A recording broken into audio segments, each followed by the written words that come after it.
Hello, Fermented Folks. We have P. Jelly Clark. All Makatsu. We have Travis Baldry. Today we have a really special guest, Leopoldo Gout. Are you reeling it in and defending clowns? I am. Earth doesn't even exist in Battlestar Galactica. This show gives me heartburn. I was like, I loves it, I hate it. It's called All Fluff. Oh! If you didn't know how I actually feel about The Mandalorian, don't worry. This is it right here.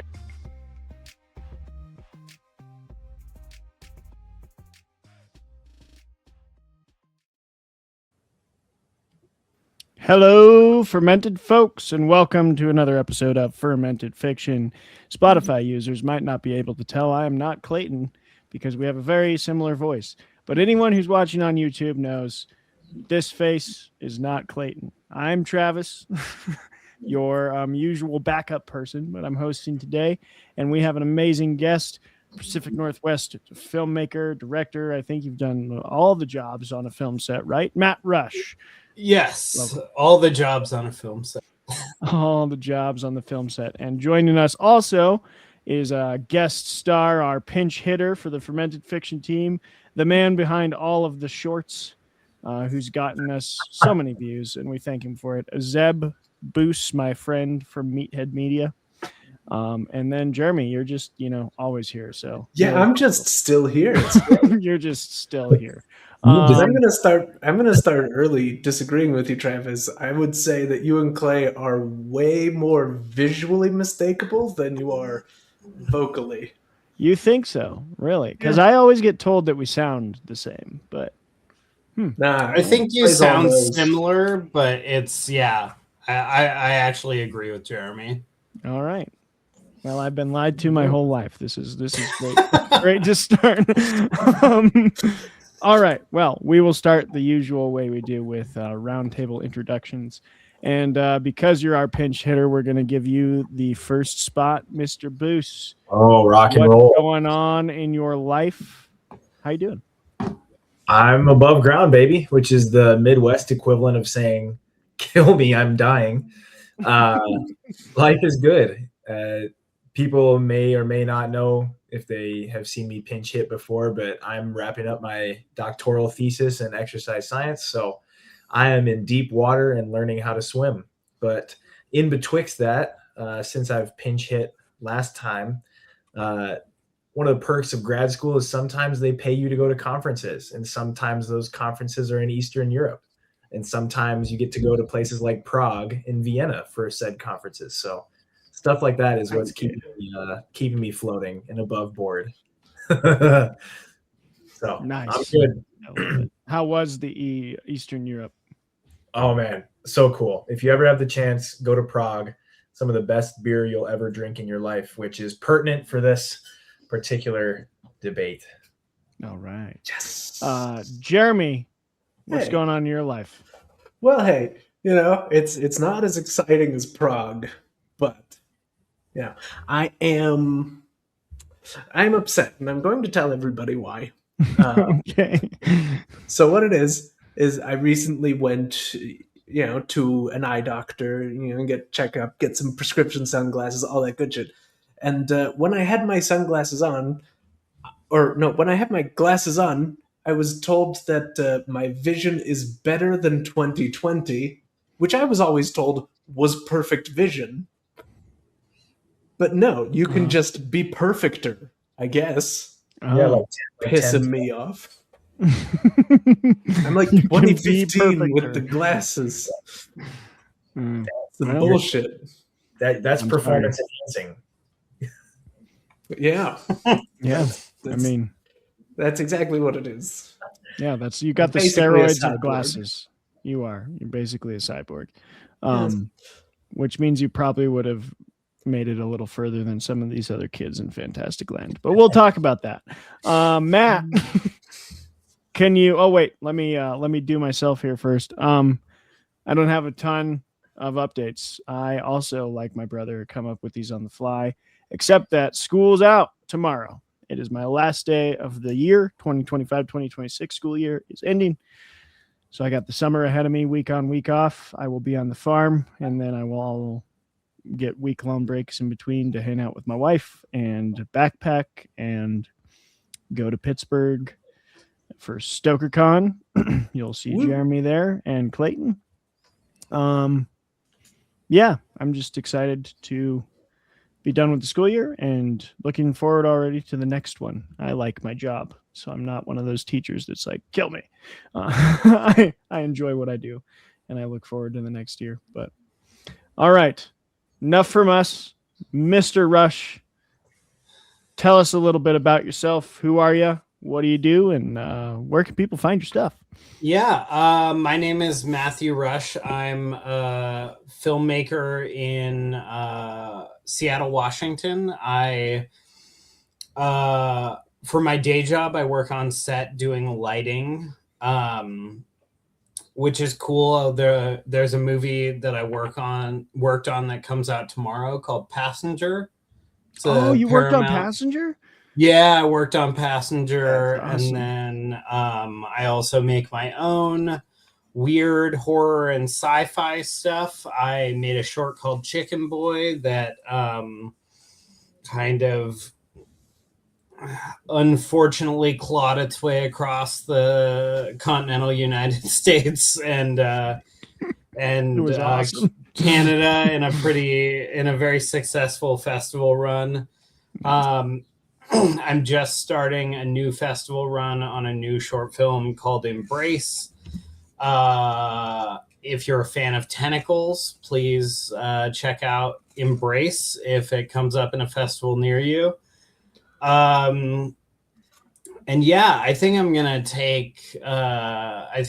agree with Zeb and say personally, I'm above ground. You're above ground. All right. Stay strong, brother. Which Amen, again you too. is more than a lot of the kids at Fantasticland can say, which we will again. Yeah. I'm just gonna keep teasing it though. We got to talk. I mean, you say kids. Well, I'm not sure they're burying any of them. The book says just kids. left them. Kind of just left them or hunt them up on the string. Yeah. The book says kids, so I assumed it was like children, and then I was like, oh no, these are like 20-year-olds, like college kids. But yeah, I thought they were like late teen to early college was what that's the impression I got. They said in the book mostly 18 to 25. Okay. Yeah. Intermix. Which I mean, one or two. I mean, like, to me, we're going to talk about extended adolescence. That might be part of my pretentious question of the week. But anyway, let's move on from there. The thing you guys all come for here, people who watch the show, is the debate. Okay, we bring people on so that we can fight them, because that's how we vibe. And today we have two great debaters that are going to be talking about Fantasticland. But before we get into that, Fantasticland, a little summary. We've been dancing around the subject of dying kids or dying teens or dying college kids. Fantasticland is a fictional epistle. How do you say that word? Epistolary. Epistolary? Thank you. Epistolary horror novel in the same vein as World War Z, about a Florida theme park that is built a little too close to the ocean. It gets hit by a hurricane, cut off from civilization, and all of the park sort of managers who are college kids or high school kids get trapped there. And Lord of the Flies shenanigans ensues. You get these I think they call it the Battle of the Tribes, as the park is split into different factions, and they all start killing each other at Fantasticland. And that's pretty much the story. Am I missing anything, guys? Not without giving it away. You fucking got it, dude. And it's not even letters technically. It's in interviews, which I found very, very cool. But we'll talk more about the format after we debate it. Representing the Fermented Fiction team is going to be Mr. Zebediah Boos. And our guest today, representing everybody else in the world. So heavy burden there for you, Matt. Is Matt I feel it. I feel it on my shoulders, but I'm ready. Now, they don't know what side they're debating. they just get to roll for it. So do you both have your D20s ready? Give it a roll. Let's see what the dice gods decide. That face doesn't sound great. I love Zeb, everything I'm seeing right here. Unless the dice gods have cursed us both, it's a non-zero sum chance that I crit failed. What'd you get? You crit failed? Oh my word, Matt. Oh boy. I rolled a 6, which I was feeling rough about until about 2 seconds ago. There you go. All right. So that means that Matt will be defending Fantasticland and starting the debate first. Zeb will be attacking Fantasticland and starting after Matt. It is a 10-minute timer for both of you. Please do not filibust and hog the whole time. You got to share that thing. But besides the sharing, all rules are out the window. Hits below the belt are encouraged. Are you two ready to debate? Quite. All right. Jeremy and I will remove ourselves, and the timer will begin in 10 minutes from the time that I go off camera. 3, 2, 1. Oh, Fantasticland. What to say about this novel? Honestly, I will say I think to me it is one of the most effective audiobooks, which is how I consumed it. I think that the structure and the story are so well crafted, and I think it's more effective than Lord of the Flies because I think it gives more fundamental explanation for how these kids ended up in this situation. I think that all of the interviews are written so effectively for you to feel the different people involved, and it has this really amazing way of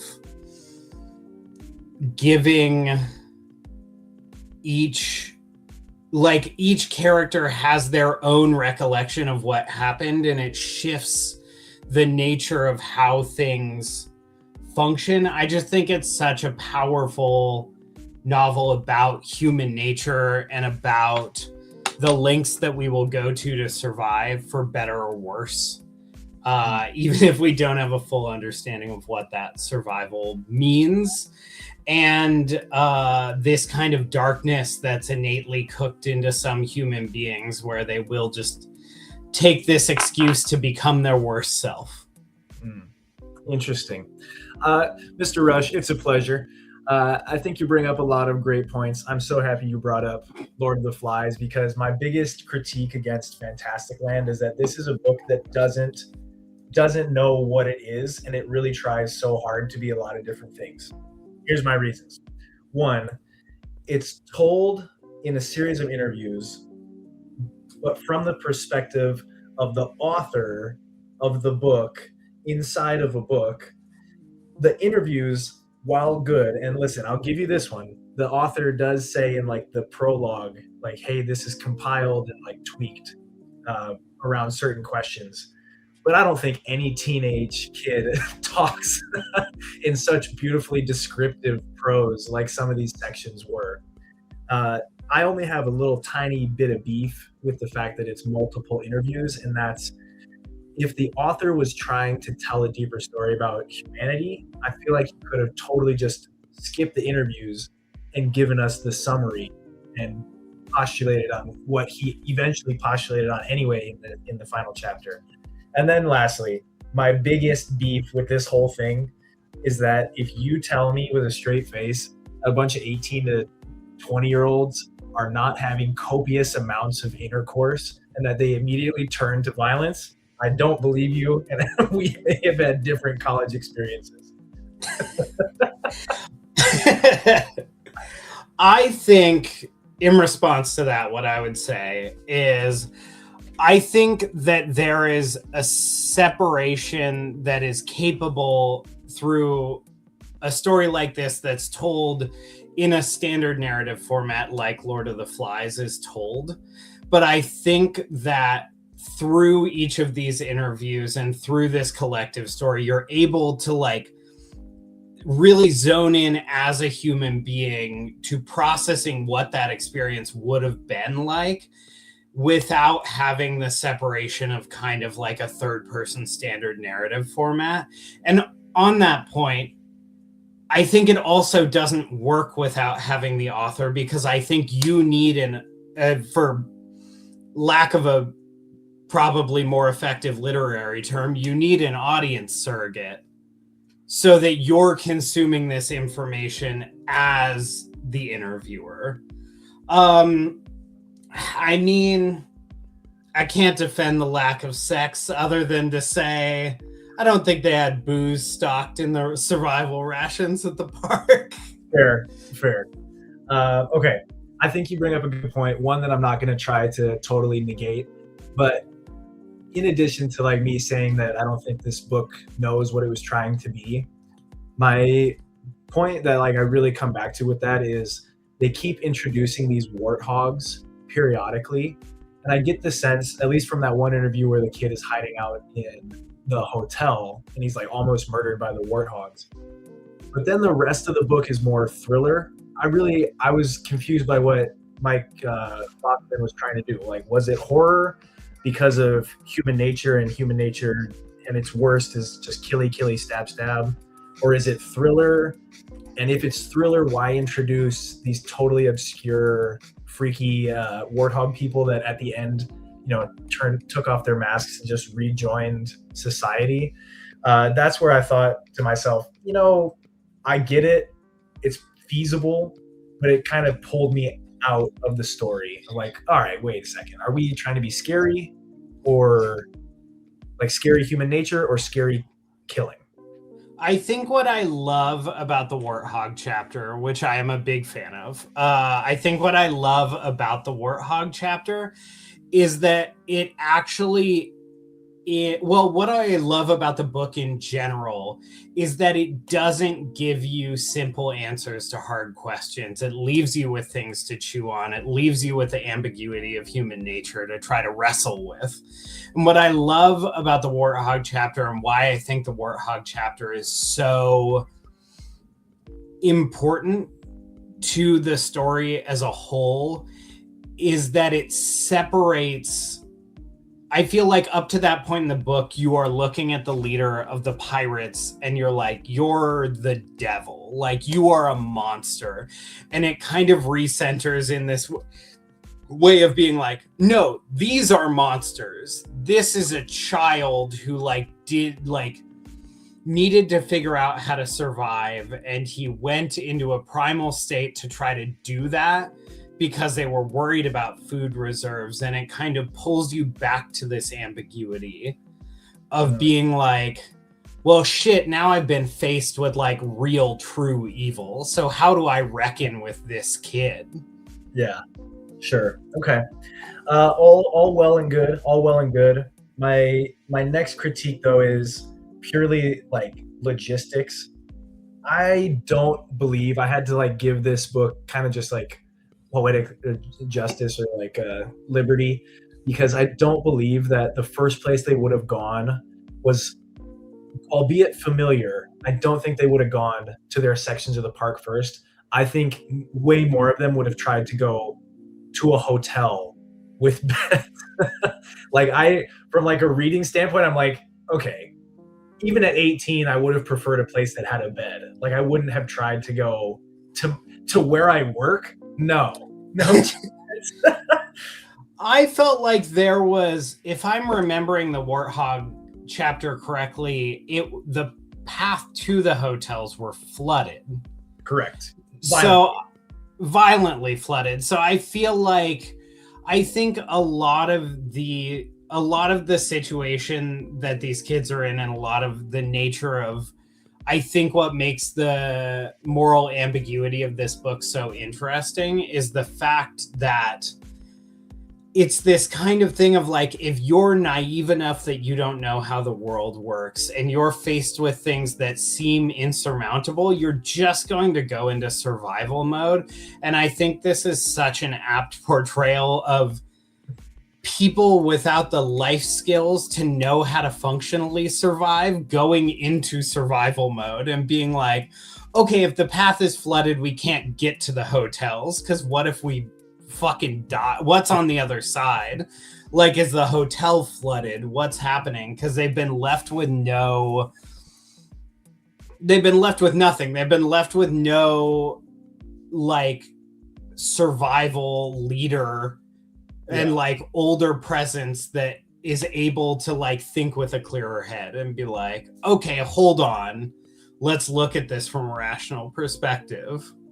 I'm glad you brought up the survivability because that was one of my other beefs, like another suspension of disbelief. And you're telling me that it just so happens that of the 16 or so shop girls that all were girls and all collectively grouped in this one spot, 4 of them were good enough with a bow to hit moving human targets from the roof of of a shop. Guy, there.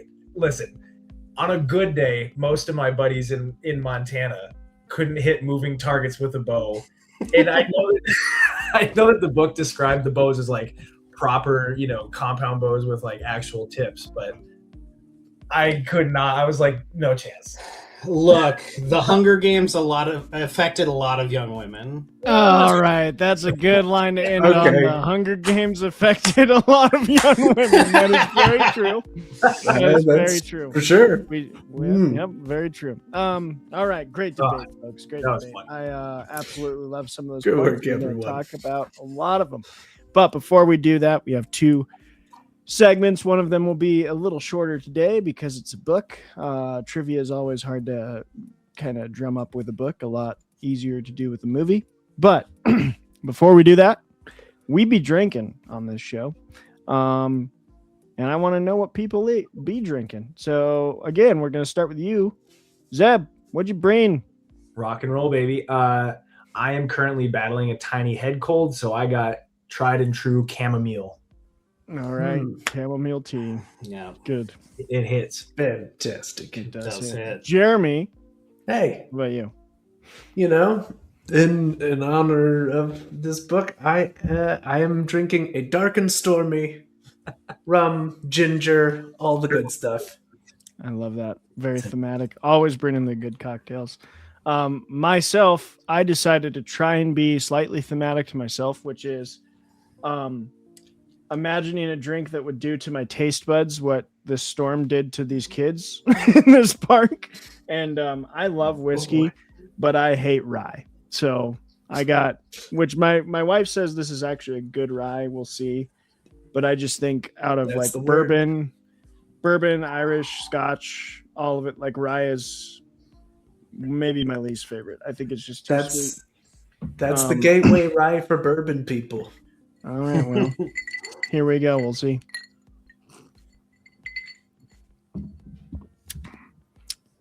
It's okay. I don't hate it. So that's better than hate. Okay, it's the Matt. first step to good. That's true. What are you drinking, Matt?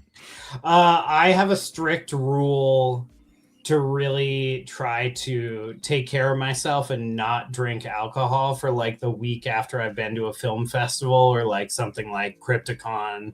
It's a good rule. It's a good rule. The plague's just ripping through those fucking things. So I'm rocking a Mountain Dew Baja Blast Zero. Nice. How much Baja Blast do you think was consumed in Fantasticland? That's a T-Bell exclusive. Normal Mountain Dew, sizable. Jugs, not gallons. Baja Blast. No. Baja Blast.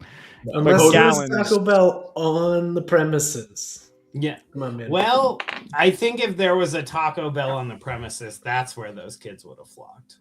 That's where I would. For sure. And they wouldn't have killed each other. They just would have. They all would have died with their arteries clogging from liquid cheese. Yeah. They would just get Baja liquid blasted. shits. Yeah. They're all dying of dysentery when finally they come in.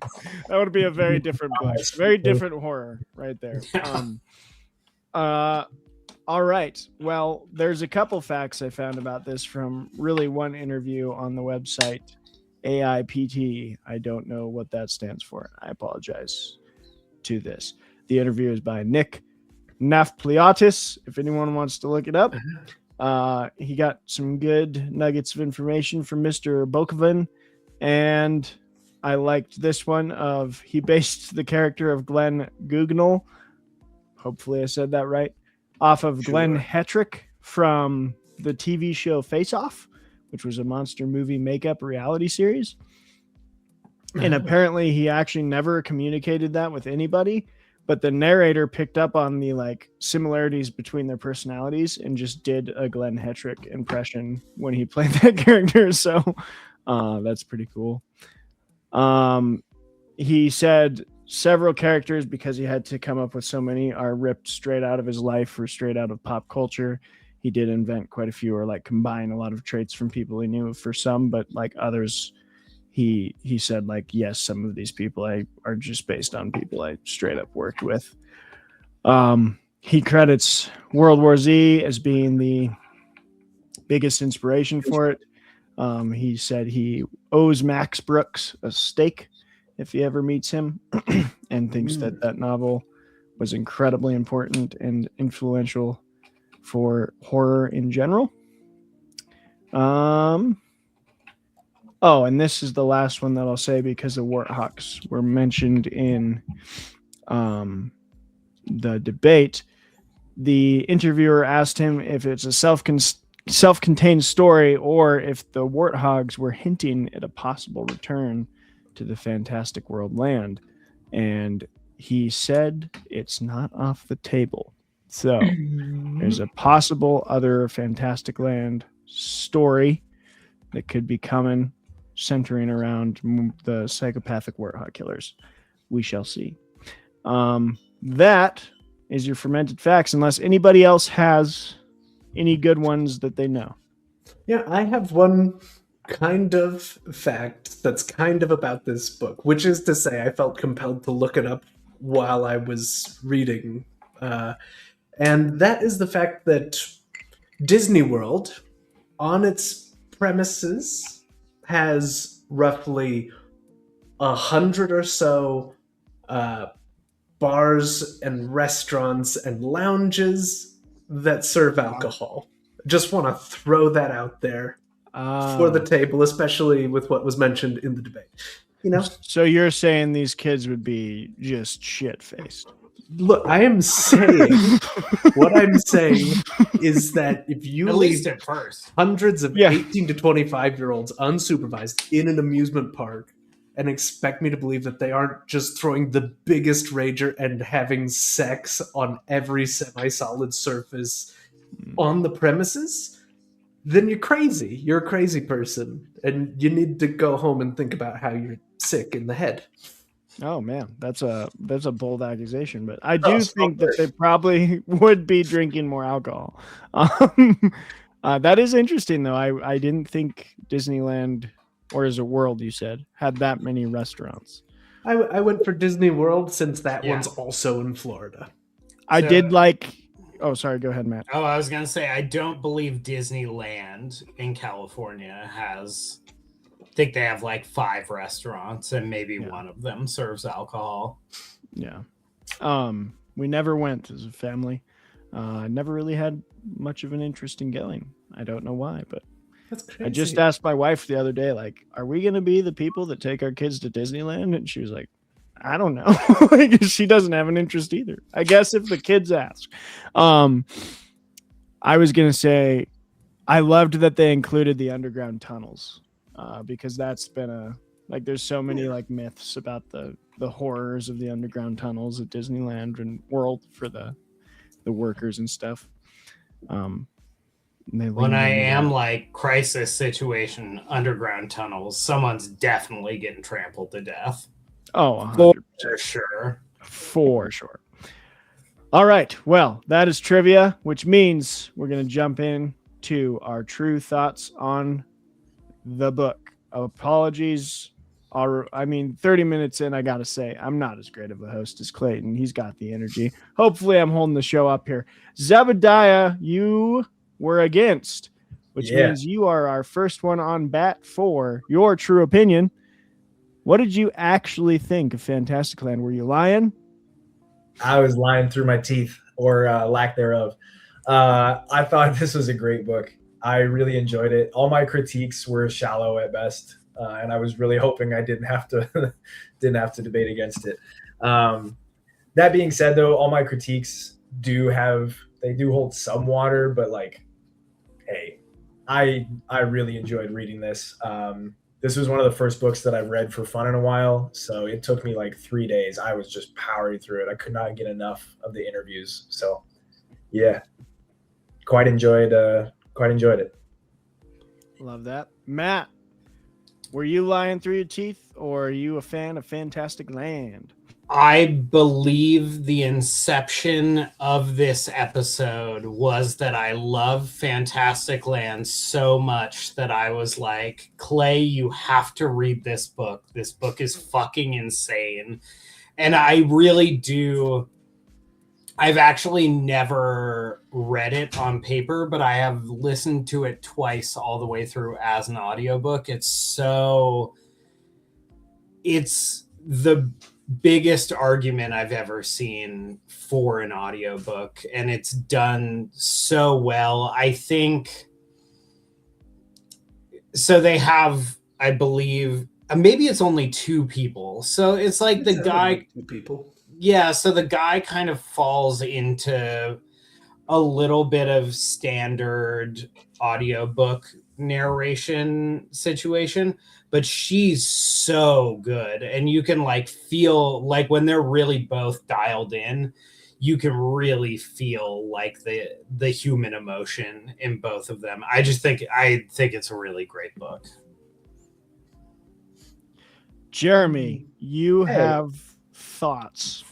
I do have thoughts. Now look, I'm gonna just come right out and say, well, the positives first. Hey, this is a great audiobook. I don't think anybody can really deny that. It's a super engaging thing, and there's like all this mystery surrounding that you just kind of want to get through. It feels really satisfying that there's when you find the edges where the different interviews kind of overlap, and like you get the sense that the guy cheering up the kid at the beginning is Brock Hockney, and then he goes on to be Brock Hockney, and I'm like, oh shit, yeah, why not?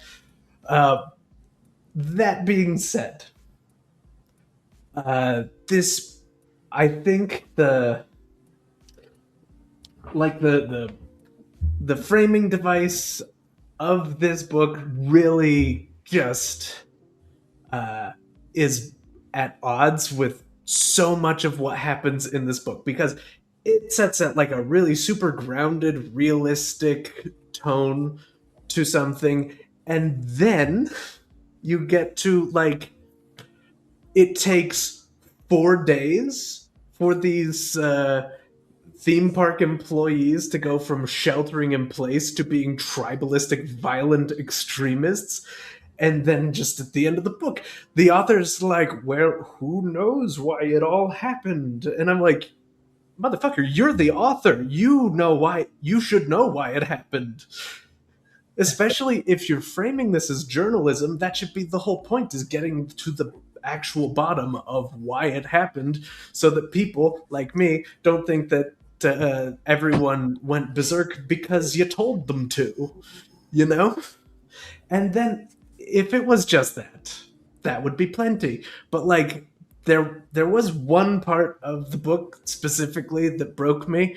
It was like that guy from Fairy World during his interview was he wondered why there's an actual locking cage in the pirate land. I'm like, well, yeah, actually, why the fuck is that there?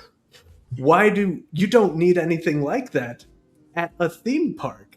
And then they have a cannon, like a working cannon from like the friggin' golden age of piracy, and you know, they've got cannonballs, and powder to fire it off?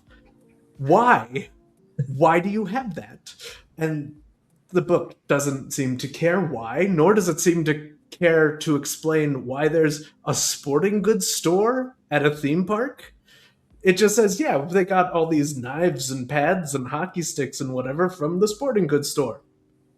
It's a theme park. No, you fucking didn't. You didn't. And like, it all feels like it's setting up to something. Like there's some kind of overarching evil corporate whatever may be going to happen, and then you get to the part where Richie Fresno is being interviewed, and at no point in the interview, it would seem, was he asked, why the hell can you buy real actual swords at this park, or why are there sporting goods stores, or why was there a cannon, or like how does any of this actually happen? Never gets asked, never gets explained, never gets explored by anybody. And like, I think if the way the story was being told didn't make it feel so grounded and realistic, then I wouldn't bat an eye at all the bananas ass shit that happens over the course of the story.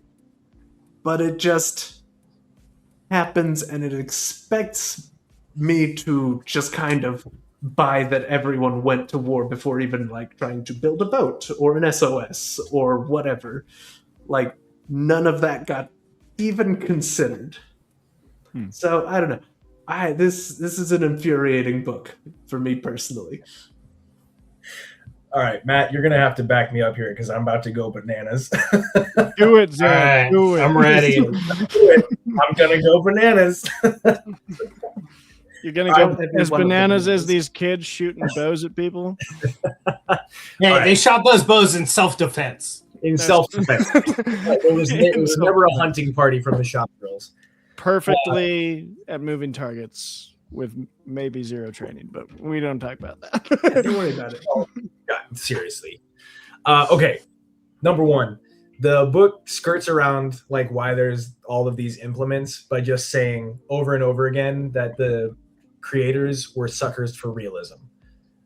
You can take that at face value, or you can keep questioning it. It sounds like you're still questioning it. That's fine. Like a locking cell, okay, a little far, but a working cannon is not that far out. That's so much further out than the locking cell.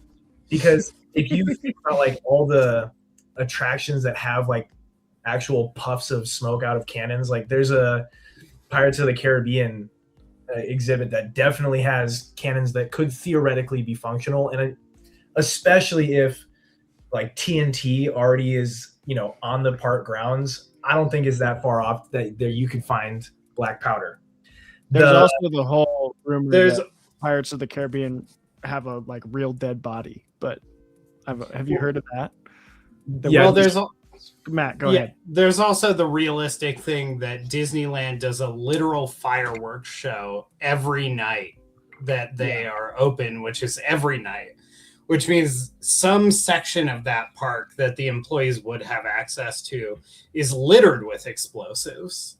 But look, it wasn't goes on and on about how like these kids aren't equipped to do anything, but they're equipped to repurpose the explosive components of fireworks into a functional operable cannon. I don't think it's that crazy to think that in some sort of pirate show that they had, that they would fire the cannon into the water. I don't think it's that crazy to assume that, like a low impact cannon into the water. Yeah. I can also tell you right now, I have 3 8th grade boys in the classes I teach, and these, that's 5 years younger than most of these people. I don't think they're capable of doing these kinds of pyrotechnician stuff, but leave them alone and tell them that they're going to die if they don't figure it out. I think those three boys would figure it the hell out. I'm not saying that it can't be figured out. What I am saying is that you pile all that on top of everything else. Oh, and by the way, like, I know you just said it, and the book also said, like, it was super weird, I thought, when somebody was like, oh, they've only been out of some of them have only been out of middle school for 5 years. Like, that's not a way anybody says anything. I checked. Okay, they're just adults. They're just full adults. Fully adults. It's just what it is. But anyway, it's layer upon layer upon layer of things of like, well, why would that actually happen? And without providing some context as for like the first domino, why is this second domino even bothering to fall, you know? The first domino was the kid getting his head bashed in. And the interviewer author, like, that was his theory at the end of the epilogue too. Like, he does kind of say, like, hey, if there was a flashpoint, it was that kid getting his fucking head smashed in. Yeah. He brings that up, and some of the kids in the interviews bring that up too. I was like, that was the first domino.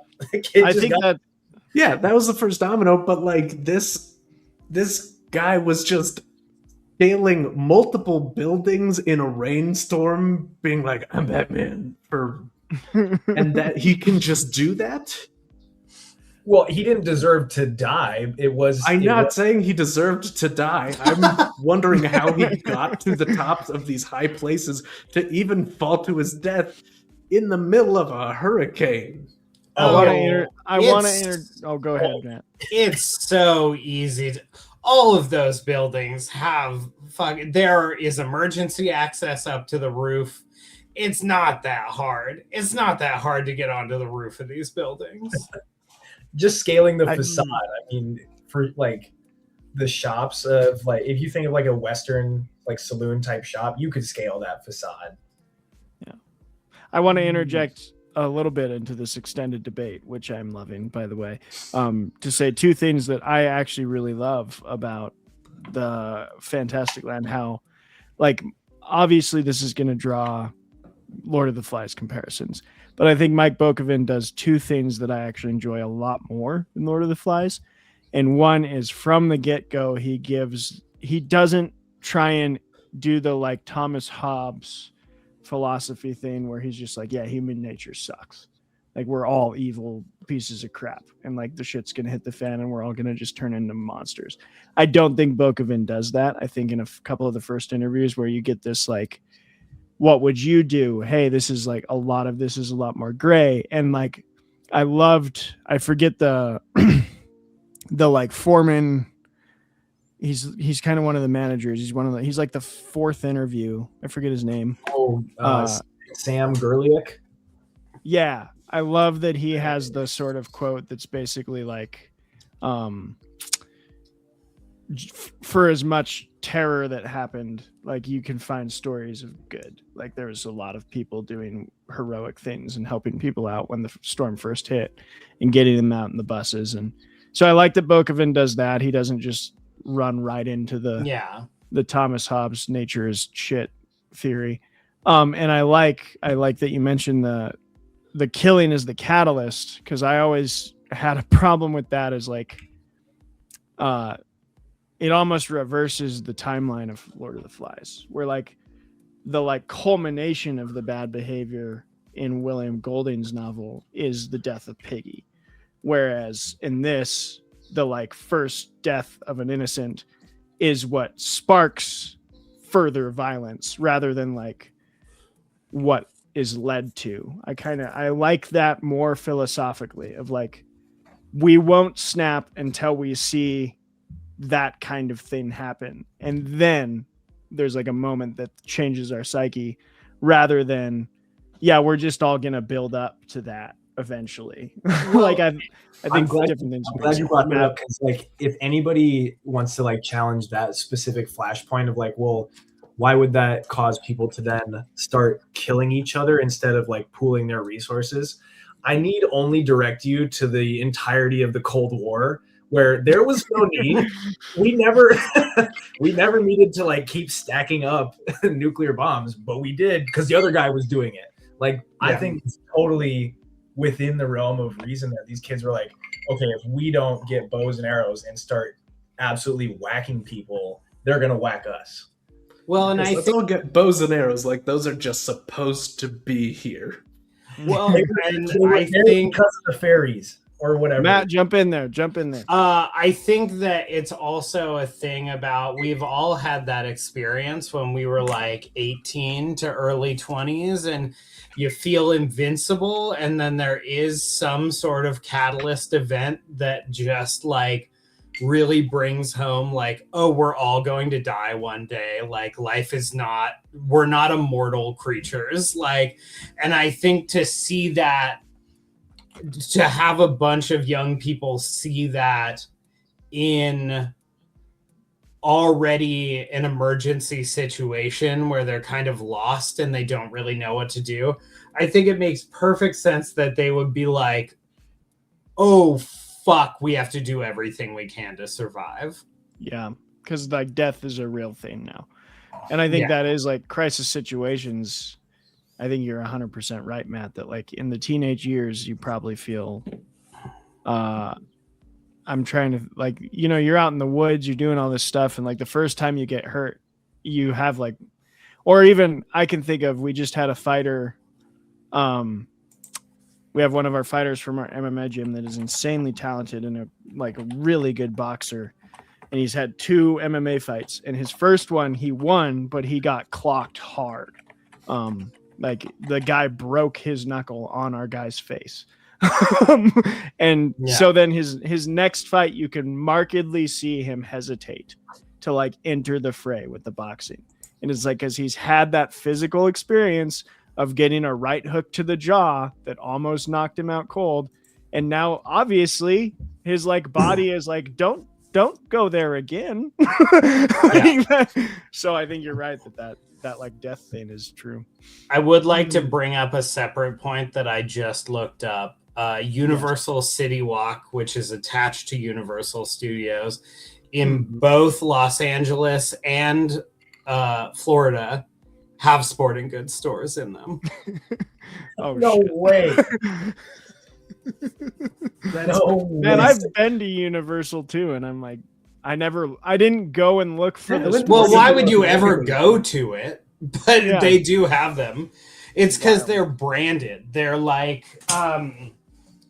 NBA and shit. It's like branded merch, but they are full sporting goods stores. How full are we talking though? I don't know. Sports themed souvenir shop. I don't know. When I went to Universal, Jeremy, I gotta check out the sporting goods store. I went to Harry Potter Land, man. Yeah, I went to Harry Potter Land. Got to find out about Hagrid's journey. I would be casting so many spells.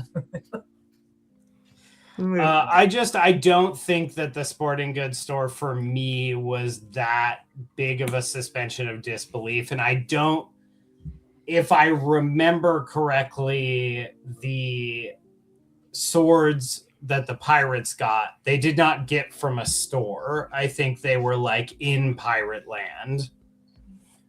Sure. There were also swords for sale in some of the various like stores. Why? For the children. That's theme park realism, Jeremy. Theme park realism. They want you to feel immersed. Yeah. You know what did end up being I bought a like wand. Okay. That's a dangerous weapon. That's a weapon, man. Full size. Yeah, I have the Elder Wand in my house. Don't fight damn, me. bro. That's the crazy. boy's flexing now. That's flexing. The thing that well and truly just broke all of my suspension of disbelief was the disaster plan the theme park had in place, which is a terrible idea.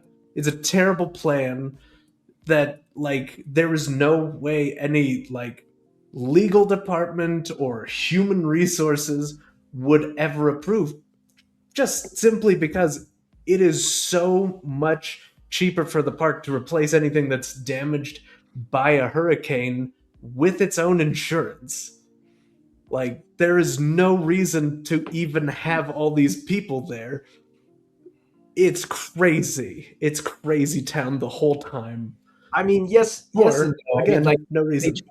they try to explain it in the book, and like one of the reasons why things went sideways so fast wasn't that they were in that communal bunker, right?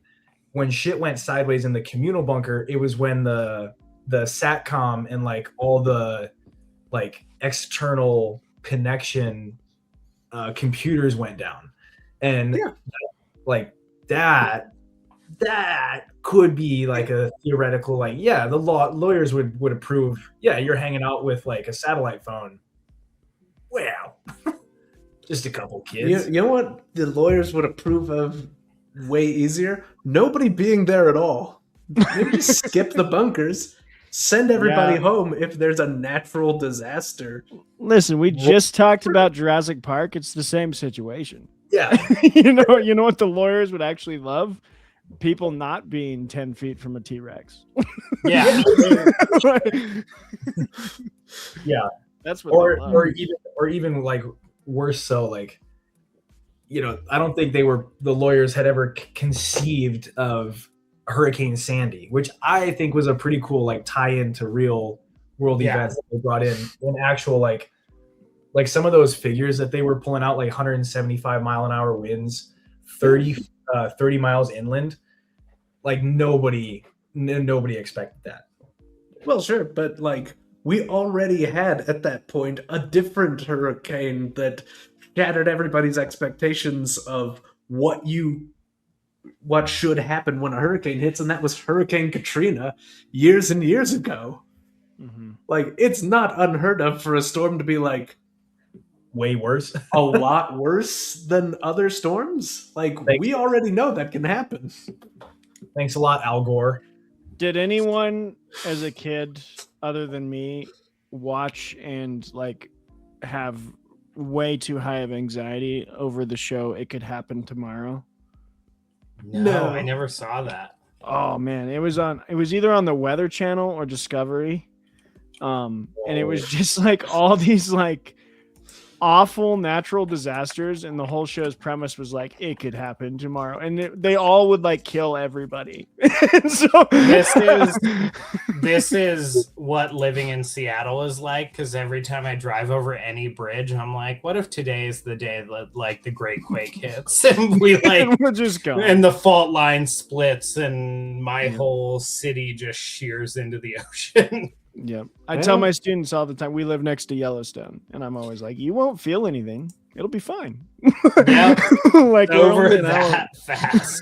That's what I'm like. If I was right on a volcano, I would feel way less bad. But my situation is drowning to like 100-foot wall of water.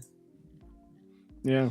Yeah, or surviving and having a Fantasticland situation. If it makes you feel better, the 100-foot wall of water would probably crush you to death before you would drown. Matt, do you know where your nearest sporting goods store is? You bet I do. I actually do know where my nearest sporting goods store is. It's bad, but I know where it is. That'll do it. Yeah. And I am poorly, but to some extent, bow trained. So, hey, when shit hits the fan, you might become a pro. We don't know. That's true. You're a step ahead of the shop girls. Yeah. Right? The last thing I do want to one final opinion before we go to 5-minute break. And I didn't want this to be a question, but more of just like an open talk of. My opinion on this novel is very mixed because I think it's incredibly entertaining and the story is like fast-paced, fascinating, and well done. And like I said, I think it does a couple things better than Lord of the Flies did. I love the epistolary form of the interviews, but the like general philosophy behind both this and Lord of the Flies, I just kind of hate. And there's actually, interestingly enough, been an experiment that was done. You can find an article of it in The Guardian. This guy named, what was his name? I have it right here. Muzavar Sharif took a bunch of boys to a camp in Middle Grove and like tried to force them to do a Lord of the Flies thing. Like, well, at first he was like, I'm just going to leave him alone and it's going to happen. And it didn't. So he brought in counselors to like instigate violence. And I'm just going to read 2 paragraphs for you. In 50s Middle Grove, things didn't go according to plan either. Despite his pretense of leaving the 11-year-olds of their own device, him and his research staff, posing as camp counselors, interfered to engineer the result they wanted. He believed he could make the 2 groups called the Pythons and Panthers sworn enemies via a series of well-timed frustration exercises. These included his assistants stealing items of clothing from the boys' tents, cutting rope that held up the Panthers' homemade flag in the hope they would blame the Pythons. One of the researchers crushed the Panthers' tent, flung their suitcases into the bushes, and broke a boy's beloved ukulele. After losing a tug of war, the Pythons declared that the Panthers were in fact the better team and deserved to win. The boys concluded that the missing clothes were the result of a mix-up of laundry, and after each of the Pythons swore on a Bible that they didn't cut down the Panthers' flag, any conflict frizzled. By the time the incident of the suitcases and the ukulele, the boys had worked out that they were being manipulated, and instead of turning on each other, helped put the tent back up and eyed their camp counselors with suspicion. So, like, instead of Lord of the Fliesing, they all just were like, I think these adults are fucking with us, and like banded together. So I have like a problem kind of with this like underlying idea that children would just turn to animals if given the opportunity. I don't know if I believe it quite fully. So what do you guys think? I mean, like, I know adults that would do that, but kids, no. Yeah.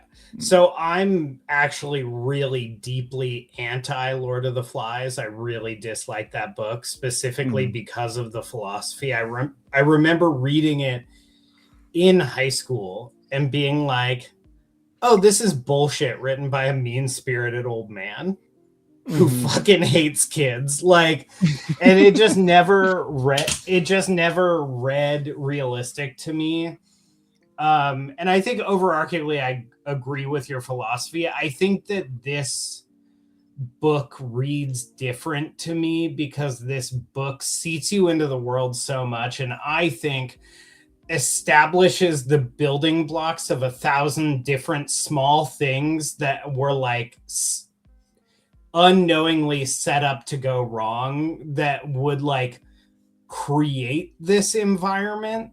And I don't think the book is ever like, maybe with the exception of the warthogs, I don't think that this book is ever like, and maybe Brock Hockney is ever like, these kids are monsters. It's like these kids were put in an impossible situation without the knowledge that they needed to not, like, I think that there's a really fascinating passage in the book where they're talking about like, the problem is actually that they had more than enough food and each area had enough food. So they were looking at all of this food and they were like, this has to be all of the food. Mm-hmm. So then it just built them into this environment to be like, well, I can't, like, we need this to survive. And like, I think this book does a far better job than Lord of the Flies of like handling this subject matter in like a humanistic way that does not believe that these kids are monsters in their core. Mm-hmm. I think you had a really good point too in your debate about the leadership thing, because I think that's I've read other things. I couldn't find them on the fly, but a couple other studies have been done where they found like the biggest factor for people kind of devolving into this base violence are the presence of either the non-presence of a leader and the presence of an instigator. So like if you have a group of people that are all just kind of like trying to work together, you can completely tear them apart by like introducing one person who starts to see like hey, that guy wants your shit, and like whisper and all that. Or you can completely like solve most problems if you get like one strong leader voice who comes in and is like, here's what we're doing, here's the plan, let's go. I think I like that you mentioned that of like, these are kids without that adult presence and with like several different instigators that are like, they want our shit. Like, we have to protect it. And so the ones that are more impressionable are like, well, yeah, that guy seems like he knows what he's talking about. Yeah. But any Jeremy, what are your remaining thoughts before we go on our 5-minute break here? My remaining thoughts, there aren't too many. I do think that like, even with all of that having happened, I think what happened with the freaks is probably the most likely thing to happen, was just everybody gets really high and does art and doesn't mess with anybody else. Like, if they're going to split off into factions, that's what's going to happen. Although I don't know how they were powering their speakers. Didn't care to mention. That's fine. I think, we've kind of said it. I do find it super weird how throughout the book, like, everyone keeps referring to the employees that were trapped as kids. Even the people who like are in that age group, who, as a person who was 18 to 25 at one point, if you can believe it, they're not going to refer to themselves as kids. They're just not going to. I mean, even 14-year-olds don't like. Yeah, even 14-year-olds, they're like, we're young adults. So like, yes, you're so young that you are actually still children. No, they just say I'm an adult, which always reminds me of Joffrey Baratheon saying, I am the king. Like, if you have to say it, you aren't. I would say that the counter argument I would make to that is the only time that I've seen a teenager refer to themselves as a kid is when they are in trouble, or they feel like they're going to get in trouble, and they're like, how do I remove my autonomy so that I'm less responsible? I'm just a kid.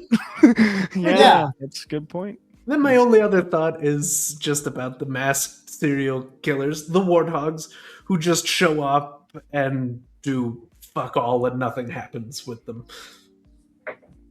Nothing? They do basically, they scare a guy in a hotel and then stalk him across the country, as if that's not its own entire story. They murdered 5 people that they could like count. Okay, cool. I also thought it was cool. They didn't do that. They get referred to. Nothing happens with them for most of anybody's stories. It's not part of the climax. It's not part of the point of the book. Maybe other than this, like, oh yes, why would this have happened? I'm like, I don't know why. You have to tell me that still. And then they don't. I think it just added a layer of horror to an already scary situation.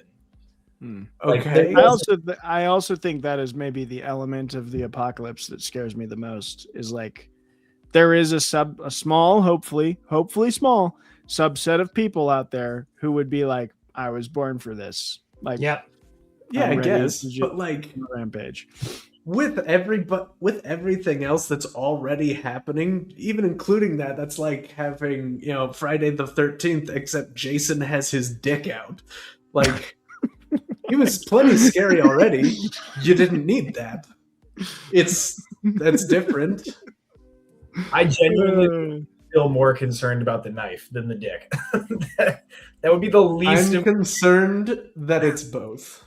I would like to go back through our season 4 backlog and see how many episodes Jeremy references hog. I'm really happy to know that this is not a one-off occurrence. This is not a one-off. We have hog representation in the house. I appreciate that. Yeah, much hog. On this show, we're not afraid of the hog. No, baby. We acknowledge it. It's there. It's a part of life. We embrace it. Yeah. Well, Speaking of Jason's hog, that's not a segue. I just wanted to say it one more time. I can get behind I'm it. going to take us into a 5-minute break because I'm sure there's hogs. We have to empty our bladders. So my little 5-minute break thing is not going to be the same as my brother's because I don't know where he put the 5-minute break file. So you're going to get a share screen. We're all going to turn off our cameras and we'll be back, folks. Stick around and watch us talk about this book more. See you in 5.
All right. We'll give our guests a second to come back, but like, comment, subscribe. That's one thing you should do. Also, head over to Substack, Meathead Media. You can read articles written by Zeb and I. We do movie reviews. We just started a new movie review series called the Aristotelian Sniff Test. where I use Aristotle's framework from Poetics to decide if I think things are good or not. And the first one's going to be Mortal Kombat 2. Hint, I hated it. So I've been hearing that. I heard the opposite, man. I heard that it was like so good and a great action film. It was terrible. I don't know. The only thing I've heard is that you hated it. So yeah, I was not. That's the entire internet. My whole sphere has been talking about that you didn't like it. Actually, yeah. Oh, They were not happy. No, everyone I know has rated it like 2 stars or under on Letterboxd, and is like, this is dog shit. Which, judging by the first Mortal Kombat that I watched on HBO Max in the pandemic, unsurprised, because that movie is unwatchable. Yeah, it is not good. Mortal Kombat, about what we're expecting. You know, they got material there, though. I wish they would just use some of it a little more efficiently. But hey, we're not talking about Mortal Kombat. Right now, we're talking about Fantasticland.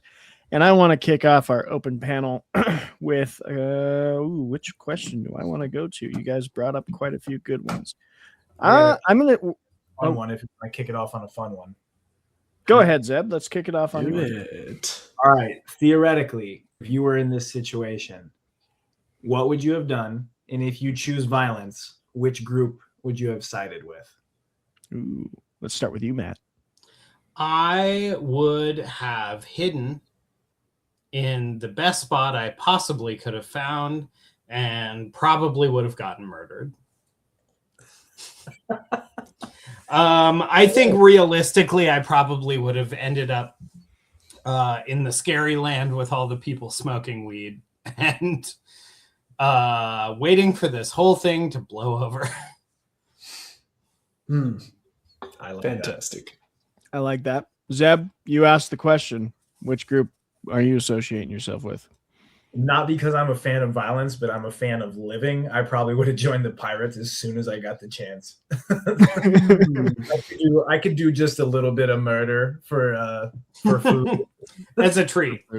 Yeah, just the tiniest amount, and then it's just fight clubs and parties till your heart's content.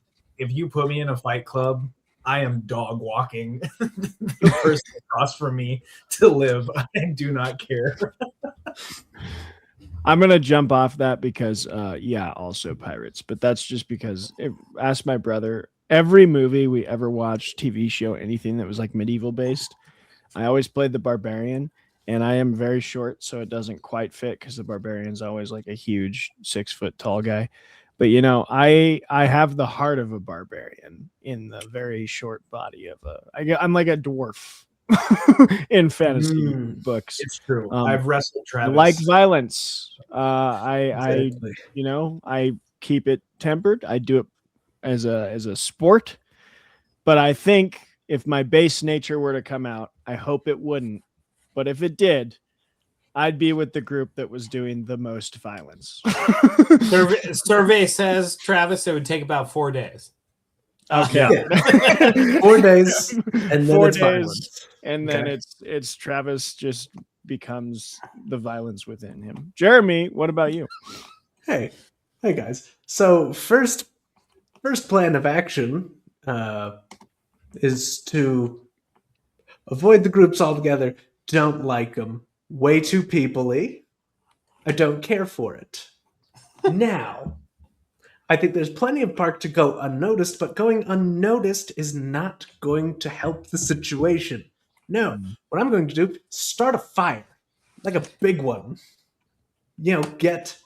People are looking for reasons from the disaster relief organizations are looking for reasons to not go there. But if you give them a big smoking reason to go there, they're going to go there and you're going to be rescued before somebody shoots an exclamation point with a cannon, and then more people blow it up with 4 times the TNT that they thought they were using. And then the hand. You burn down the Warthog Hotel, you've solved every issue. Exactly. Yeah, that's a good. Nobody's even in there that I know of. See, you would be the leader, Matt, that they needed. No, I think actually thinking about it more, I think I would be that kid who stumbled into the Warthog Hotel because I was just like, things are getting really hairy here. I'm gonna hop over. I'm gonna hop over into this hotel. Oh God. Mm-hmm. Mm-hmm. Oh, they're doing some murders. They got the bodies strung up in here. This is something the old dusty trail. When I think apocalypse scenarios, I always do have to like humble the self that says like you'd make it. I'm always like, no, you probably wouldn't. This is my exercise in keeping myself humble. Is I'm like, zombie apocalypse, it's over. I'm cooked. Sure. Mm-hmm. Mm-hmm. I'm like, if the big quake hits, I'm like, how many pills can I swallow before I drown to death? Before I drown it, you can use the water that you're drowning in to swallow the pills.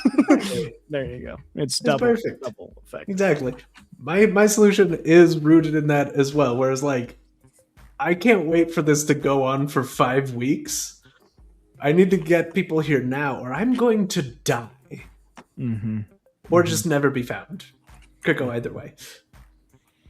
I love the question, Zeb. That was a fun one to start off of. And speaking of kind of sticking with this theme that we've continued through of human character, human condition. I love that you also disagree with Lord of the Flies like me, Matt. It seems like dangerous. This is a hopefully not too abstract of a question. I'm going to ask it to you first, Matt. Right, in both books and movies, it seems like dangerous territory to walk into, commenting on like the human. I mean, that's what all story kind of does, but okay. How do I phrase this? It seems like it'd be almost harder to get audience buy-in making a story that's less defaming of the human character. Like we almost gravitate more towards ones that are negative, but I might be wrong there. And it seems like dangerous on both sides to either say like lift up the anthropology, like the human character, but also to tear it down too much. From a like creator's perspective, what do you think? That where does that fit in story? Either like misanthropy or the opposite of it? Well, I think we exist in a world where people do want really simple answers to really complicated questions. And I think, to me, I guess in my mind, the most interesting stories are ones that try to grapple with both ends of that and kind of try to reckon with the fact that, like, people are not just good and evil. People are people. We're animals. We are both capable of great good and capable of great evil, and it could vary day to day by the same person. And I think that is a huge problem I have with Lord of the Flies, is they're like, well, these boys left to their own devices with no reason have turned to being monsters. And I'm like, maybe some of them, maybe a few of all of them. I don't know about that. So I think that there just is a gray area that I wish that more pieces of literature and art tried to operate in. Yeah. I think that's really interesting, and I want to get your thoughts on the last chapter where they are interviewing Brock, because I think he said something really poignant, which was, "No one tried to stop me. Anybody, all at once, could have stopped me." I'd love to, because like with what you just said, I think that tracks. You know, like it's a gray area. Yeah. He was a very powerful leader, but yeah, enough people could have stopped him. Well, and he's also, again, there's that kind of amazing chapter before you find out what he's done, where he's like giving up his seat on the bus to some, or like helping somebody get in the bus. And because there is that chapter that I think is really interesting, where they're in the tunnels and the satcom goes down, and there is that guy who is a leader figure who's trying to like calm things down, and then just through this anarchy gets like trampled to death. And I think Brock's really interesting because he's also like, I don't think he says it to in that last Brock interviewed chapter, but like there are pirates that are interviewed that are like, he was taking care of us, like he was trying to take care of us. Mm-hmm. And I think it was him maybe with a misunderstanding or a misconception of the human condition in his own brain, like trying to be a leader figure and trying to keep his people safe. It reminded me of I don't know, how many of you have seen Band of Brothers? No? Okay. There's a scene in there's a couple scenes in Band of Brothers. There's a character in Band of Brothers, and all these people are based off real people.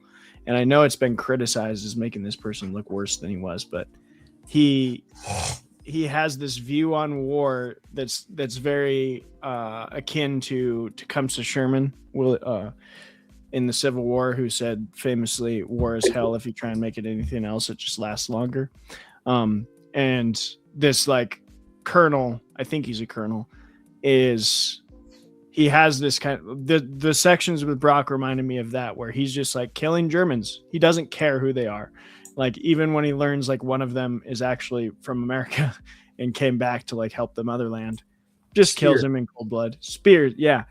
And there's a scene where he talks to one of the soldiers and he basically is like, "You're not accepting the fact that you're already dead. like we're just here to die, and you're already dead, and like figure that out, and this will be easy. It'll just be easy to do this thing." So I think you're right, Matt, that like the way we think about a situation can change how we like handle it. And I think Fantasticland's showing that. But before we go deeper into that, Jeremy, I want to hear your opinion on, I don't know. What do you think about the whole misanthropy thing? Well, I think this book does, like, to its credit, a pretty good job of making everything seem justifiable. Everybody you talk to is the protagonist of their own stretch of the story, and I think that's an important thing when you're talking about people and trying to portray them as such, where something like Lord of the Flies is just like, yes, they all suck because deep down we all suck. Now, sure, I don't appreciate some of the like earlier stretches of the book where there's like this sort of myopic view of what the young people at the time were like, and being one of those people in that age group of what at the time the book came out would have been doing that. I'm like, well, no, we're not like that. We're not going to do this weird cargo cult selfie contest with boxes of candy. That's stupid. That is actually stupid. We'll play all the card games we know and then try to find a way to get drunk. Thank you, and you're welcome. But, like, I don't know. I think there's a lot going on. I did thoroughly enjoy, like, finally getting to hear from Brock and, like, setting aside the more bananas shit that happens in this book, like, the characters are absolutely incredible, well thought out. Now, they don't always make, like, references that make sense for that character to make. Like, occasionally, somebody's just going to reference Stephen King. I'm like, this 18-year-old girl, probably not. Look, I mean, one of the most famous authors in American history, so sure. Yeah. But they're like, oh, well, whatever. Yeah. It just feels weird. Fair. And but I think as like a reflection on humanity, it's kind of there, but then also undercut by like the crazy shit and the things that make me just not believe anything that's happening. Speaking of Stephen King, is that do I see Church right there? Is that Winston Churchill from Pet Cemetery? The cat. Oh yeah, you do. Come on, guys. There he is. The scariest Stephen King book, in my opinion.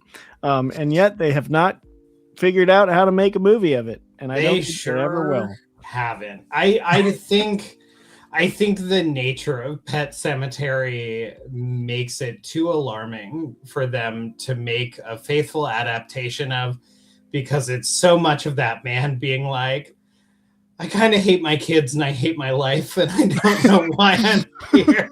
I don't know why I'm here. Yeah. I also think that like the nature, how he describes things, like the scene when he references the Wendigo and he's walking through the woods and he's like going to the cemetery. King's descriptions of that scene on screen are just like a shadow creeping behind a person. And you're like, oh yeah, that doesn't even come close to the pure dread that was in my mind as I was reading this like guy walking through the woods. Kind of in that vein, a little bit of a segue. My next question is about another thing you mentioned in the debate, Matt, explaining the beginning of a thing. Because I like that you said that this book does a better job than Lord of the Flies of like setting up the possibilities within the scenario. But it does two things. And I want to ask this as creatives again. There's this idea that you have to like jump into the middle of the action, but also your audience in both book and movie form needs enough background to understand what's going on. And I think this book does it well of balancing, like, yes, we do jump into these interviews and the people are talking about something that like they just assume everybody knows about. So we get that as like the in the middle of things, but it also builds up our like lore of Fantasticland with the interviewer asking the questions that kind of lead them to explain what happened. So yeah, I guess that's my question of like, how important do you think that aspect of jumping in the middle of things is? How important do you think it is to give an audience enough reference point? Because there's a lot of movies, especially movies out there, that I think seem to like purposely confuse people as like as a way to entertain. So yeah, where do you balance the importance of those two things, Matt?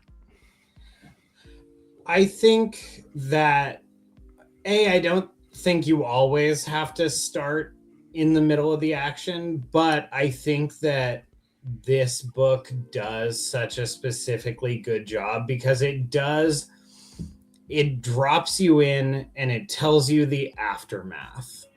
It tells you what they found, and it kind of hints that everyone knows the details of how they got there, but through that they managed to give you the exposition of what happened while still holding you in this state of being like, okay, well, what the fuck happened? Like, what's the turning point here? Like, what?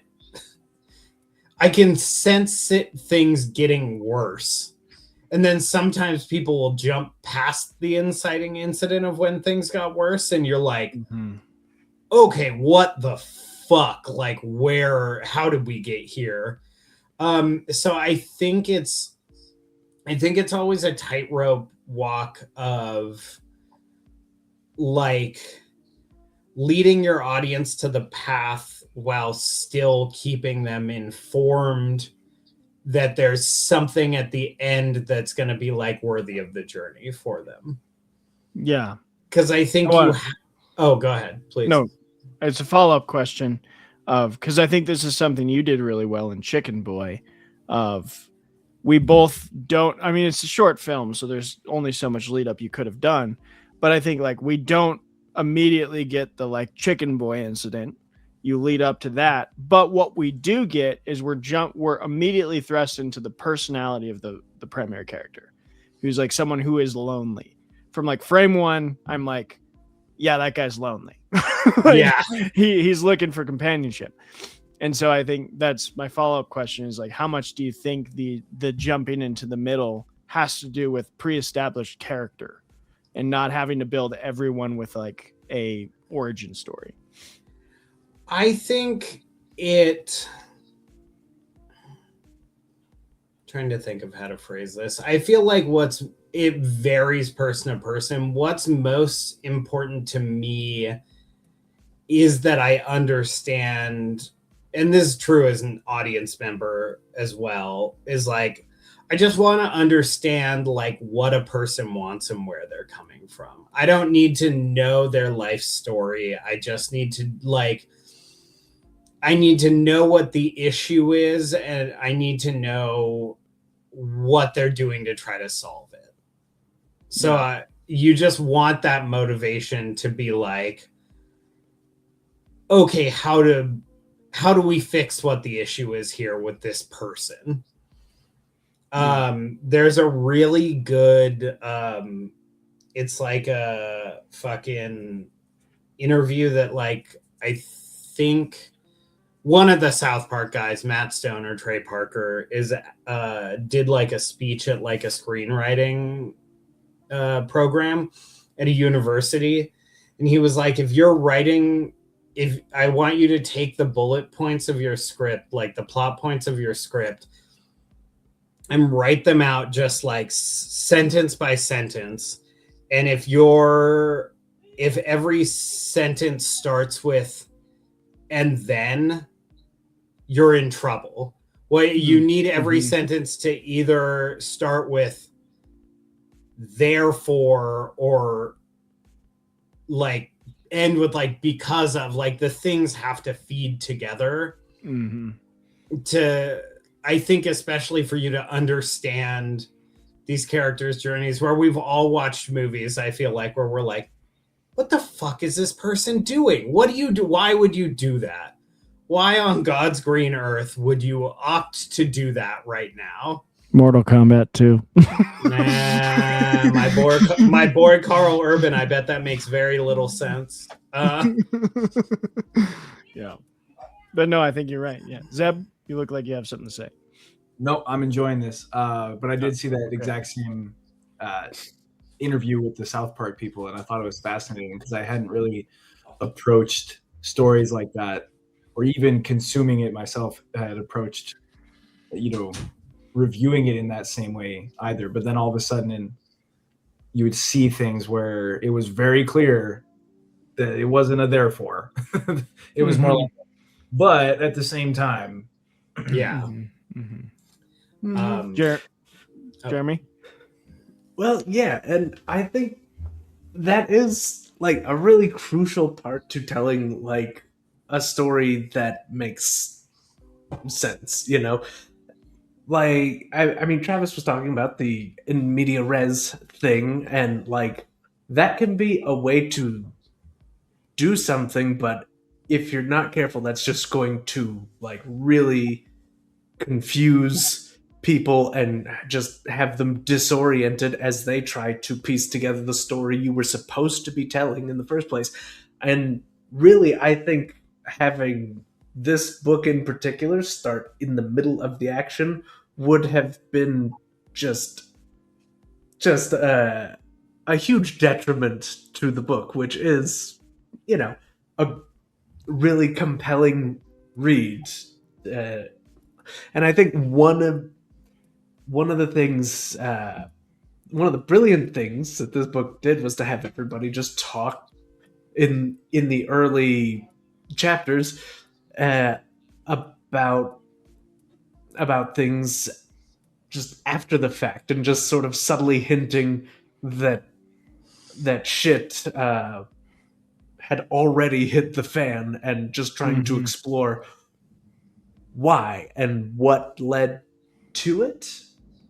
I think it fumbled in a lot of ways, but like the storytelling does kind of follow this, like, well, this, therefore this, and so on. And you would think this, but this, and I think if it stuck the landing, I'd have been more happy. But I don't know. But yeah, I think there's this logical flow that needs to be there.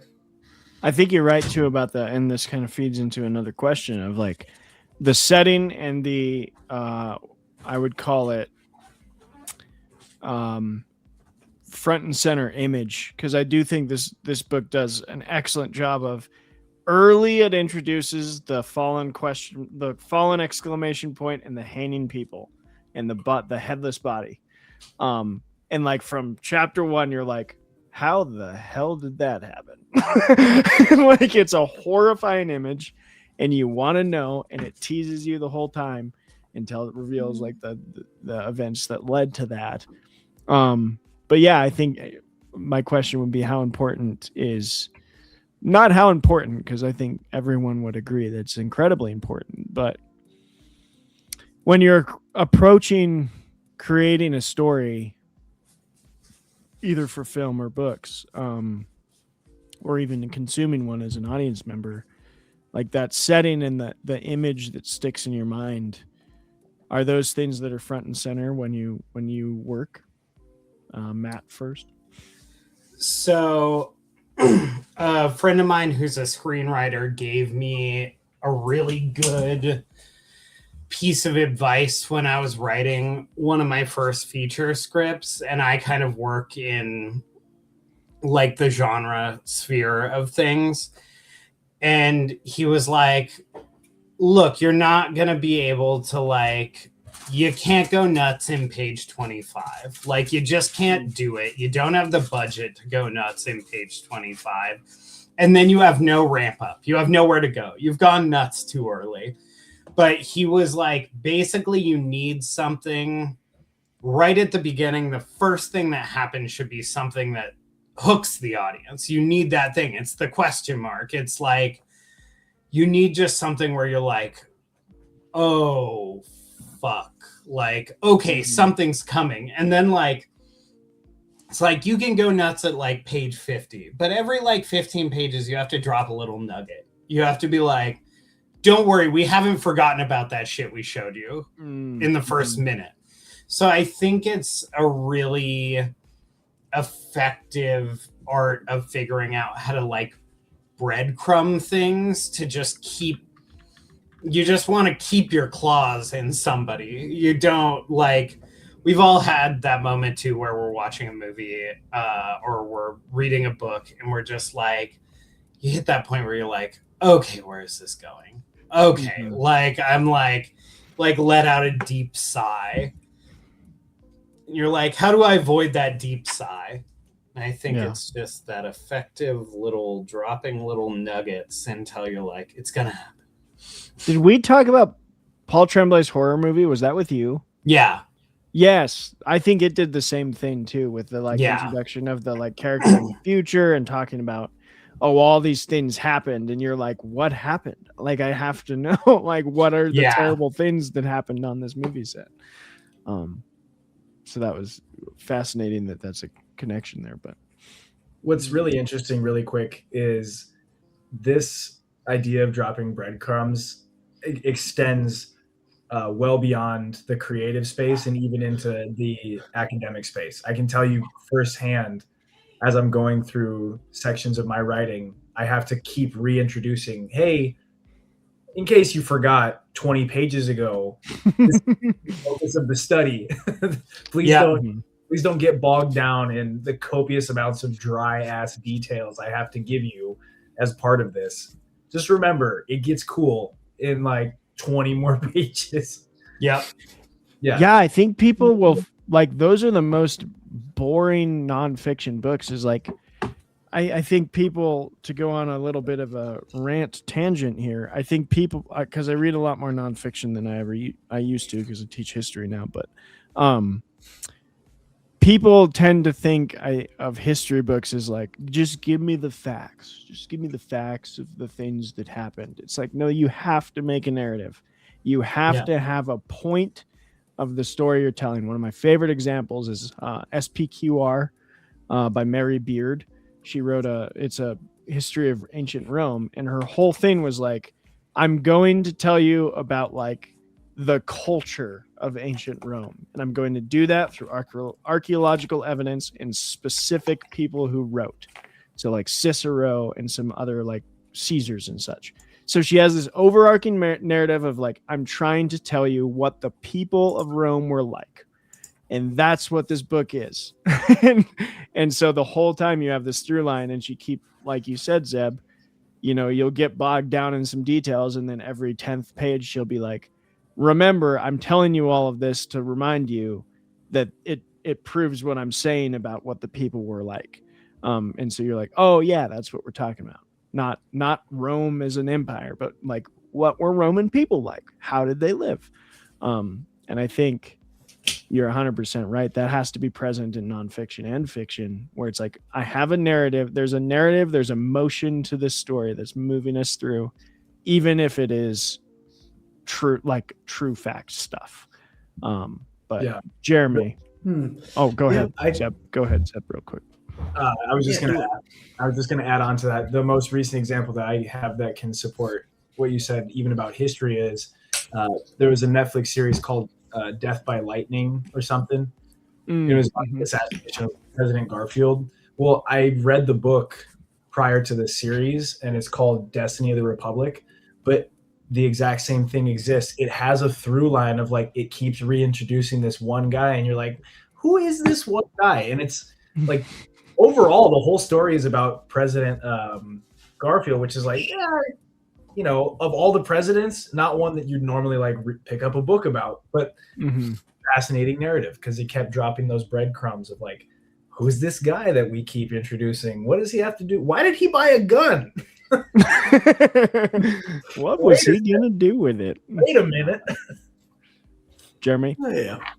Well, you know, I think this is one of the things about this book specifically that both like had me and ended up losing me at a number of points, because like there is, to me anyway, this feeling of like overlapping accounts and things kind of adding up, and sort of you feel this build to something as you go through the book, and it just kind of, you know, fizzles out. And like some things that I did like, some things about like the whole sort of breadcrumb structure and leading people through, like we talked about before, like the guy at the beginning who calms down the screaming kids and helps that family get out of the park and onto the bus, seems like it was probably Brock Hockney. The book never says it. It just feels like that's probably who that was. And I feel like that is an excellent inclusion. And then you have the kids singing the song, and then you have a bunch of murderers also singing the song later. It's cool. I like that. It led somewhere. Then there's like these sprinkling breadcrumbs about, say, the warthogs. You hear about them in some people's stories, but then not other people's stories. And then turns out their whole deal is just they're terrorizing one guy. That's what they did after they left the park, and that just kind of went nowhere. You know, there's things like that, and I know real life does have things that kind of go nowhere because life is not a story and random other things happen. I don't know. Oh no. That leads to two questions. First being, I want to know what everyone else thought of this ending. I guess I just want to know that, because Jeremy's saying it kind of fizzled out. He's not satisfied with it.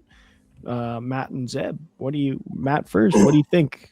How did you like the ending of Fantasticland?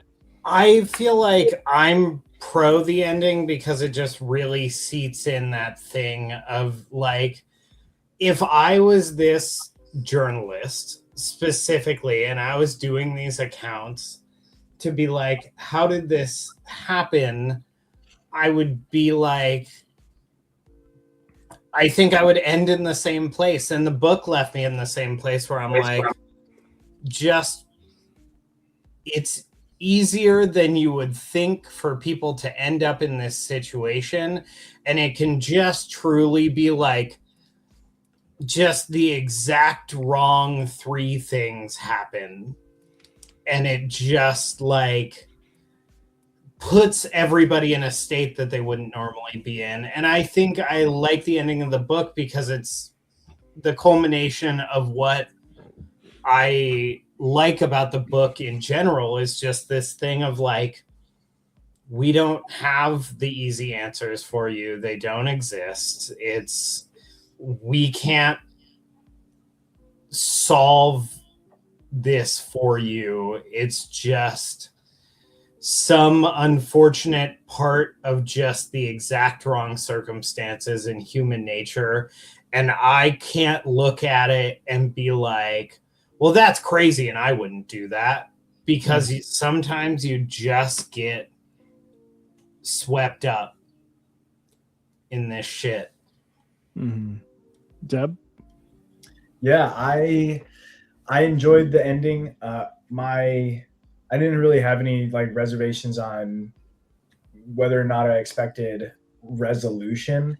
I think because I'm so trained on books that end on, and this is how it all broke down. I think ending the book with the Brock interview really sold it for me, because he was so hyped up as the center figure of everything bad.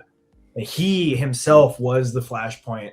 And so to end on a note with him, explaining himself and going back and forth with the journalist, and you almost get a sense of empathy for the guy, almost as if, if I was big and buff and decided to put somebody out of my misery, I may have ended up a Brock myself. And I think that was a really cool way to tie everything back together.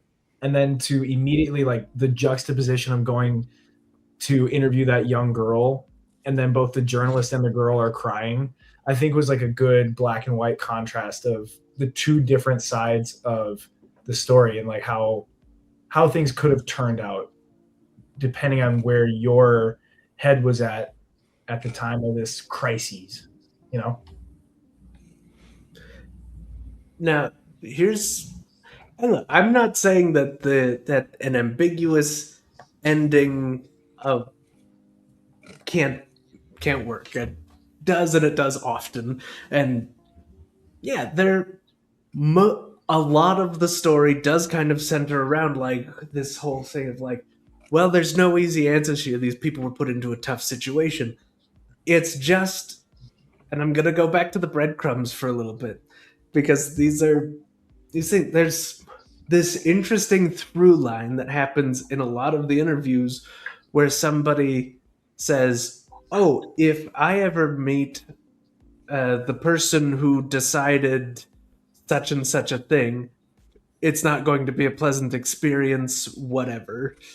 Like, the one part where it's different is the parents who's talking about, I assume Brock Hockney is like, if I ever meet that guy, I'm going to give him like a hug or something, which was very interesting. But so much felt like it was leading up to like an actual answer, like some kind of overarching like conspiracy of corporate malevolence, some kind of just crazy death game thing, that like a lack of answers when there are like questions worth asking, especially from a journalistic standpoint of being like, we need to find out what happened, and then just not. Like, it just kind of... The book was over because the author said it was, and he stopped writing. So that's just kind of what it feels like. I think with that... Go ahead, Zeb. I think the corporate people got off scot-free, like, in terms of this book. Like, arguably the worst answer from a corporate level would have been just not malevolence, but just sheer incompetence. Like, yeah. I also don't explore that either. On the like the personal interviewees level, I mean, the first time I heard that reference of like, if I ever meet that guy, I think again it was in like chapter 4 with the manager guy who was like, if I meet the guy who sent the buses in, it's gonna be a bad guy. My immediate thought was like, no, it won't. Like we talk that game. We all do. We all say like, yeah, if I could like meet that guy, I'm gonna take. And then we meet the guy and we're like, hey, how's it going? We give him a handshake and like maybe be a little two-faced, unfortunately. I mean, I hope that we have situations where we don't, but I think that is a human thing that Bocovan pointed to, of like when we have an opportunity where we're not actually staring the ones we're accusing in the face, oftentimes we're going to say a thing like that of like, yeah, I would confront him. I would do that. And I liked how he pointed that out. But well, there is that, but there's also that thing of like, because it's a story, that repeated inclusion of that tends to stick in the minds of readers, people experiencing the story, that is something important. Like, well, I if think you're this telling goes a story and you repeat something, it should be important. I think this goes to the another follow-up question I had though from what we've talked about of, we have like 2 layers of unreliable narrator here. And how is that working in this story? I'd love to hear from Matt, especially as the guest, and all y'all of like, it's an interviewer who has his own bent to how he wants to tell this. So that's an unreliable narrator, and in a sense of like, he has a bias, he has a narrative. And then we have everyone he interviews, and all of them have a way they want to tell this story. And so that like creates interesting dynamics. And I guess, how do you think Bocovan balanced it? And that seems like a hard thing to wrestle with story-wise. Yeah, I think that's something that I find so engaging about the book is you're dealing with all these different personalities of people that feel like real, like separate people.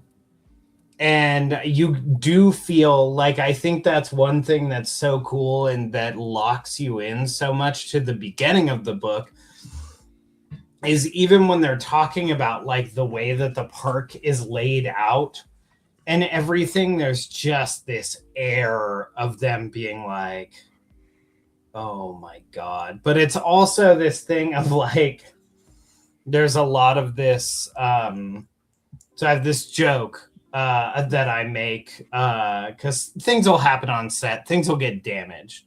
And I'm like, men love to come assess the damage. Like we all walk over and all of us in like groups of 3 will come over and exactly the hands go on the shoulder. We're looking up and we're like, oh yeah, that's damaged. So I just feel like it's this like everyone trying to fix it or everyone trying to be like, okay, like, well, if it was my thing, I would come in there. And it's like, I just think the detail of the different personalities of all of the people being interviewed is really cool. And it's something that was being discussed before we went live, of the fact that there's like timeline discrepancies, which I feel like is intentional because different people in different circumstances like remember the timing of it differently. Mm-hmm. I don't know. I just think it's really cool. And I think it's really well handled. And I think it helps, I guess, kind of make the point that there is no point. And we're just like consuming this information through others. Mm-hmm. I don't know. I think it's part of what makes it so interesting to me. Deb? Yeah, the moment I started reading, I was expecting a consistent narrative. But then when I, probably 2 or 3 chapters in, when I started noticing the inconsistencies, that's when my interest really was piqued as to this unreliable narrator, because I was looking at the story where it was going, and then all of a sudden somebody threw a wrench in on the timeline, or somebody threw a wrench in on who actually did some of the murdering. There was reference to a guy getting his hands cut off. Never got mentioned again until like the last chapter when Brock said, "No, I didn't cut his hands off."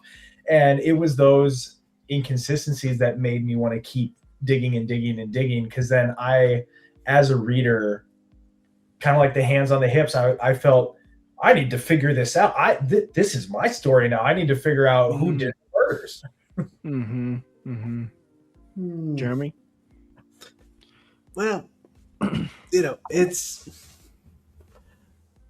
I mean, like, the timeline inconsistencies are whatever. To me, the things that tend to matter in this story, and like a story like this, where it's all that sort of Rashomon, this is what happened from everybody's perspective, is where the overlap is. Like, if you're, and sure, I want to try and piece things together, but the things that I'm trying to piece together based on what the book is saying, the book itself is not trying to piece together in any way, turns out.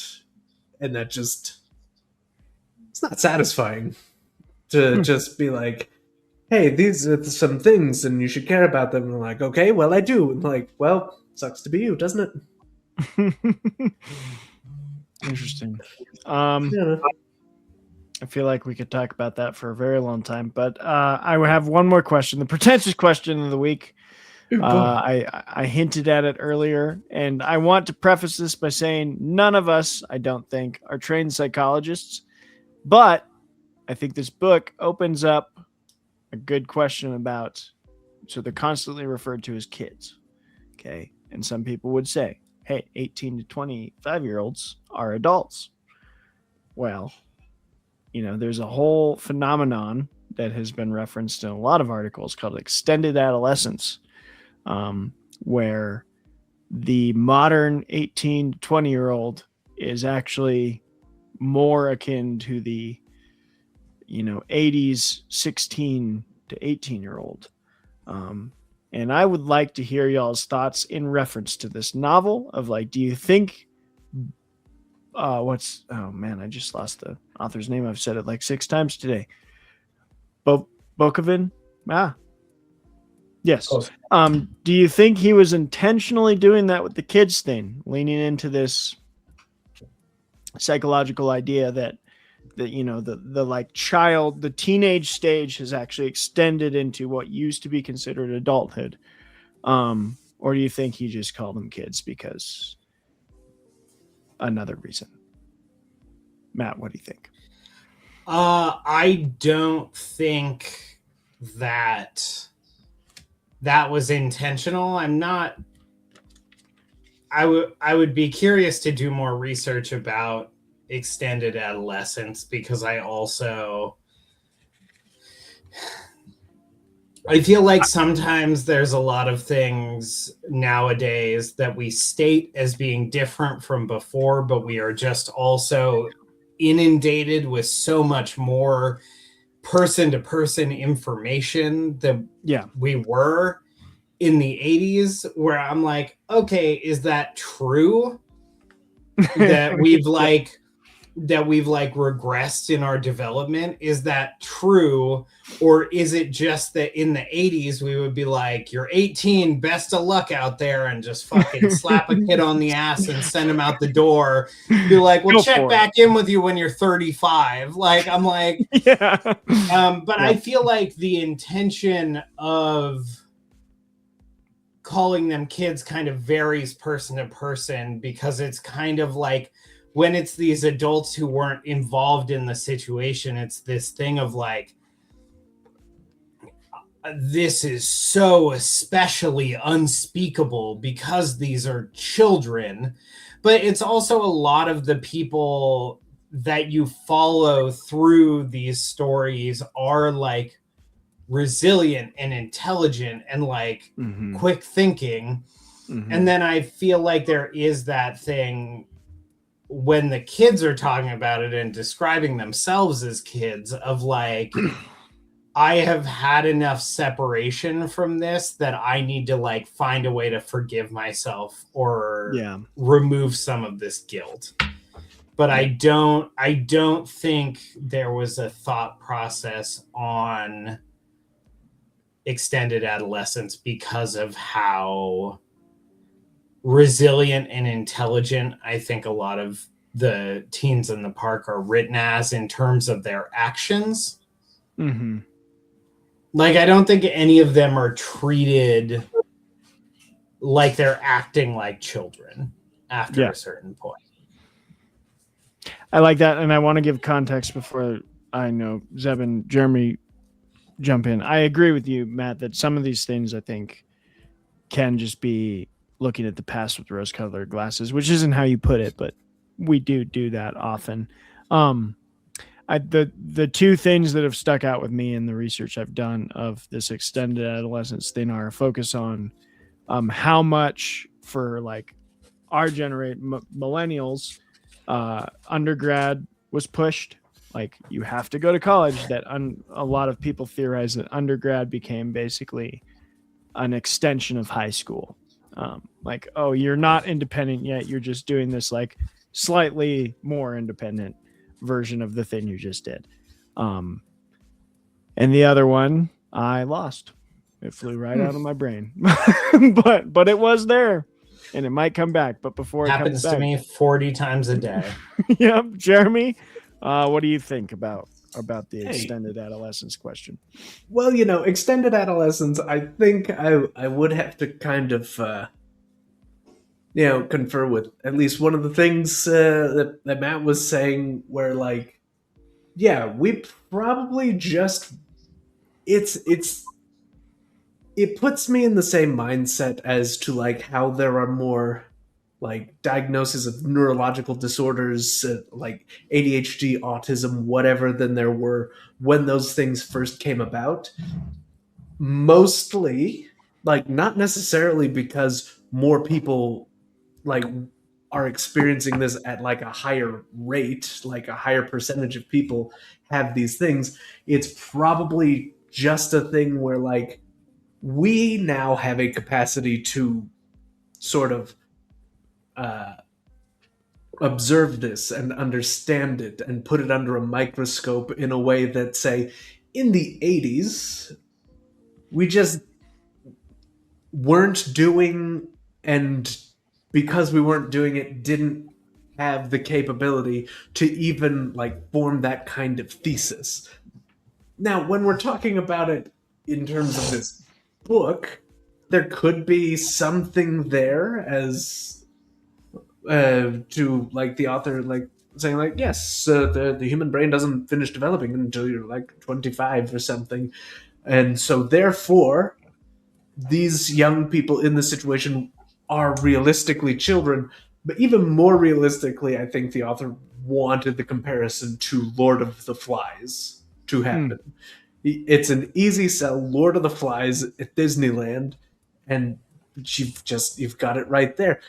And I think, in this book, it is kind of overdone. Like, he talks about like these young adults who are adults being like, oh, they've never left home before. They don't know how to take care of themselves. But like, if you are, say, whenever you were 25, I don't know how it was for you.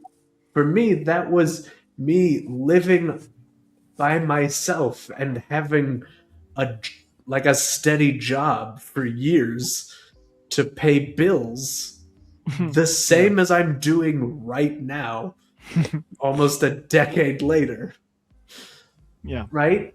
So like, it just seems to me like a sort of half thought through story justification for things going as badly as they can possibly be in an already pretty unrealistic survival scenario. I don't know. Zeb? I think you guys are overthinking this. There's a much simpler, so much simpler of an explanation.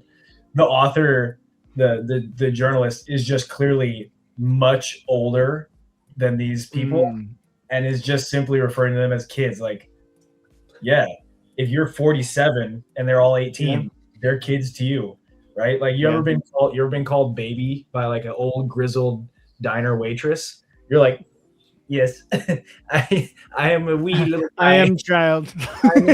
I'm such a boy. Yeah. Please give me 10 cakes. I think that's that's my take. This is just a really old journalist who's calling them kids. Is young boys. It's like editing the interviews so that they're calling themselves kids also. 100%. Creative liberty. Possibly. Creative liberty. True dedication.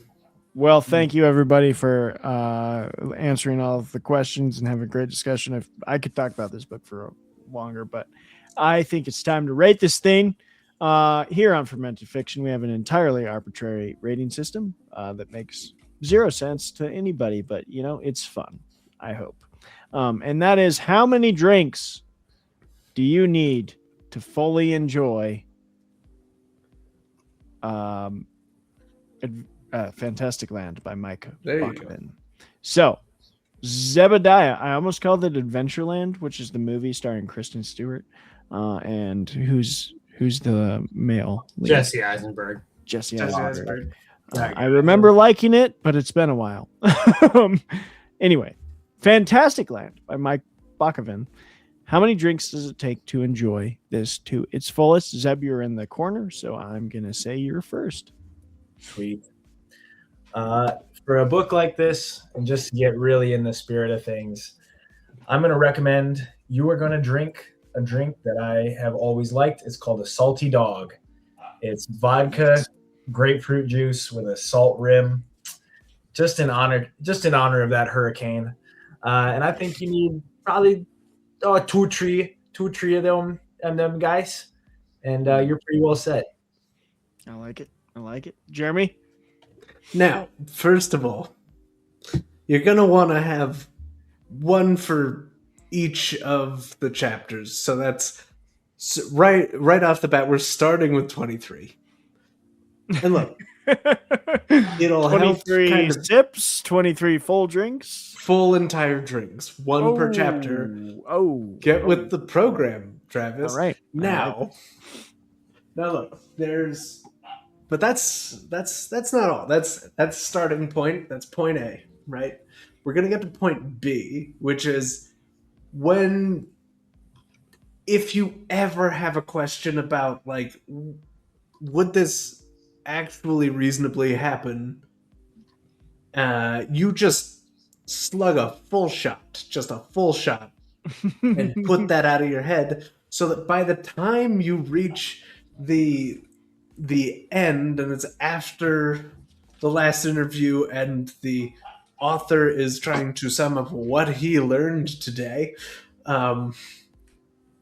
that way you're in the perfect, pretty blitzed state of mind to just kind of not worry about the fact that things just kind of got left, and it feels like as deep and profound in its nothingness as the author intended. Full, pure enjoyment. 45 drinks. 45 drinks, that's a lot. I'm going to say, I don't know how many, but all I know is because of the pirates, it's got to be rum. And you got to drink enough to do what happened on my 21st birthday, which is why I don't drink rum anymore. You got to drink enough to puke it out your nose, and then you'll never drink rum again in your life, which I haven't touched it since that moment, because rum out of your nostrils sucks. So That's my rating system: is drink enough rum in this book to puke it out your nose. That's hard mode. Easy mode is don't drink because there's a lot of death and you might get depressed, and I don't want that to happen to you. So, Matt. Okay. This has raised a lot of questions, but I'm gonna withhold those questions. Actually, Jeremy, is your liver okay? Is any part of me okay? Heard. Understood. I'm gonna say, realistically, my feeling is that you need 0 drinks to enjoy Fantasticland. It's enjoyable purely on its own, but 2 drinks really lock in there, zone in, get in the pocket. Mm-hmm. That's the move. Right. Yeah. Also, Travis, one time I was at this party and they wanted to do shots and all they had was gin.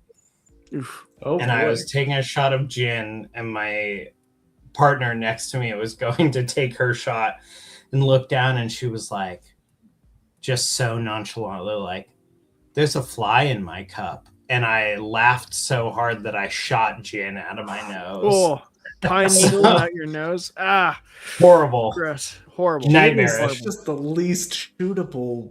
Yes. Spirit. Agreed. God. 1,000% the worst. God, why? Yep. Bad. I like it. I like your rating, Matt. And while you're there on the main screen, can you tell us who you are one more time, where to find your stuff, and anything else the audience needs to know about you? Yeah.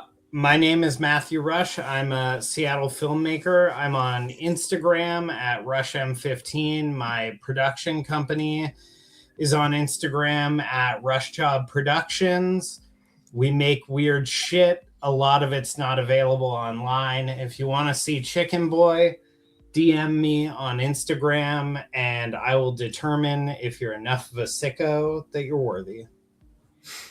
I would highly recommend, if you are enough of a sicko, to DM him because Chicken Boy is fucking crazily awesome.